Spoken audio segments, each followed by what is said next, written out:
Satu cowok sedang bermain skateboard di sebuah lapangan yang tua. Setelah seputar di udara, cowok ini jatuh karena menabrak suatu. Jadi dia coba melihat. Aduh, itu tengkorak. Polisi dan dokter dengan cepat sudah tiba. Dari garis rahang dan keausan gigi. Korban adalah seorang pria yang berumur 30 tahun. Mia memakai kaca untuk melihat lebih jelas. Menemukan tubuh pria ini dikubur di dalam semen. Tapi anehnya, semua gigi belakang tidak ada. Potongan semen sudah dibawa. Lalu dipindai. Sebelum dikubur di semen itu, inilah kerangka. Dan dalam tumpuk semen itu juga tidak ada pakaian. Jika pakaian biasa, butuh waktu 4 bulan untuk dihancurkan. Jadi waktu kematian korban ini setidaknya 4 bulan yang lalu. Dokter menemukan dalam gigi korban ada suatu. Oh, itu gambar seperti tato gigi. Itulah seorang sedang posa anak. Inilah gerakan dansa di jalan. Angela dengan cepat menemukan hasilnya. Memakai plastik cair. Memakai laser untuk membuat sebuah kerangka seperti korban. Korban ini punya pinggang agak miring. Dan otot bahu dan bokong. Bisa menebak bahwa korban inilah penari balet. Di belakang ada banyak tusukan ke pinggang. Korban ini mungkin ditusuk oleh banyak besi beton. Berdasarkan petunjuk dan tato di gigi, Paul sudah menemukan identitas korban. Lalu mereka ke tempat kursus balet yang pernah Robert belajar. Mereka menemukan bahwa si pengajar di sini seorang pemarah. Mendengar kematian Robert, si pengajar ini sama sekali tidak terkejut, bahkan dia senang. Ternyata karena Robert, kaki dia terluka. Saat mereka melatih hanya 2 orang. Saat membuat gerakan, Robert tidak bisa menahan si pengajar ini. Jadi dia harus berhenti selama 6 bulan. Di kamar dokter, dari kepala korban menemukan sebuah pecahan yang sudah diperbaiki. Mereka pikir Robert sudah menyerah balet. Mengarah ke berdansa di jalan. Jack memeriksa di tubuh korban ada potongan tembaga dan dermatitis jamur blastomycetes.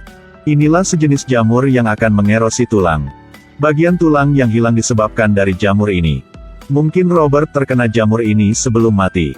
Bisa dari senjata. Setelah membandingkan bagian yang terkena jamur di peta, menemukan bahwa ada sebuah taman yang pernah terjangkit jamur ini. Itulah tempat yang ada banyak penjual kunyit di jalan. Paul dan Mia ke taman itu. Mereka menemukan 2 teman Robert. Seorang main gitar dan satu lain menyulap. Kali yang terakhir mereka bertemu dengan Robert pada 6 bulan yang lalu. Saat itu, mereka pikir Robert kembali untuk belajar balet. Jadi mereka tidak melapor kehilangan Robert. Mereka juga kasih tahu bahwa Robert dan si pria ini sudah pernah bertarung. Karena mereka semua penari. Karena pengontrolan kawasan, mereka pernah bertarung. Saat ini, Mia perhatikan. Di jalan ada seorang tembaga. Mia ingat tentang pecahan tembaga di tubuh korban. Mia merasa ini mungkin adalah senjata. Tanpa diduga, inilah orang yang benar.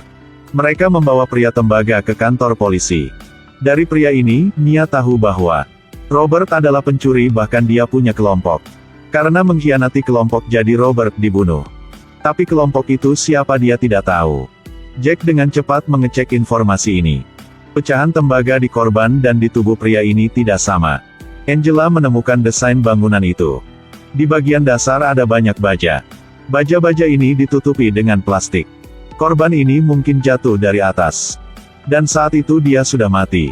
Lalu pelaku pidana ini menyeret korban ke tempat yang lain. Lalu memotong plastik itu. Letakkan korban ke dalam. Kami perhatikan. Korban ini ada sebuah luka yang tidak dibuat oleh baja. Luka ini menerobos paru-paru Robert. Mungkin inilah alasan kematian. Jamur yang tadi ditemukan mungkin sudah masuk dari sini. Paul juga menyelidiki. Si pria yang berkulit hitam pernah bertarung sama Robert. Pernah memakai obeng untuk menusuk orang. Mereka mencari dia. Benar, mereka menemukan sebuah obeng di tas dia. Tapi dia bilang, kali itu, dia menusuk orang untuk melindungi dirinya. Dan hubungan antara dia dan Robert sangat bagus.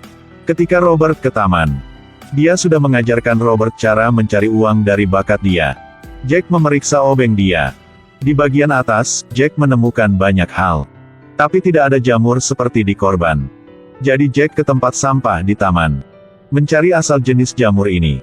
Setelah mencari di tempat sampah, akhirnya sudah menemukan jamur itu. Ketika mereka pergi, sudah menemukan alat bersihkan dari petugas. Sangat cocok untuk jadi senjata pidana. Dan alat ini di dalam taman jadi siapa saja juga bisa memakai. Mia pikir. Robert mungkin sedang mencuri barang dan sudah ditemukan. Lawan dia mengejar ke bangunan ini. Lalu menusuk Robert dari belakang. Lalu pelaku pidana membuang korban ke lubang semen. Untuk tidak ada yang menemukan korban. Pelaku pidana sudah membuka plastik di atas. Lalu menaruh korban ke dalam. Mia coba melakukan proses membuka plastik.